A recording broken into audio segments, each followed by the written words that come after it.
Hey guys, it's Tarsher again. So, today we're cooking a fried chicken tenders. Paborito to ni Blue. So, we just cook it. Minarinate ko na siya. Nilagyan ko ng egg at saka cornstarch and spices. So, mainit na yung mantika, yung oil. So, we just put it there. And ang gamit ko ay maninipis na chicken breast para madali siyang maluto. So, ganyan lang siya.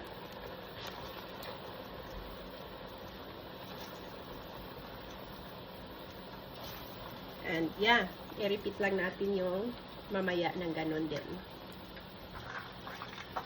So, kailangan lang hindi overcook yung chicken breast nyo. Kasi pag overcook yan ay matigas. At saka, dry siya masyado. So, mabilisan lang ito naluto dahil nga hindi siya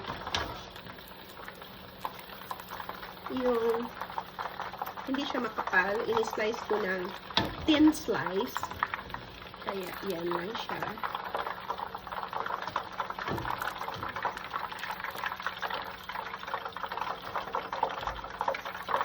Pwede din yung gawin ko ng orange chicken. So, the same process lang. Ilagay lang sila lahat. Diyan.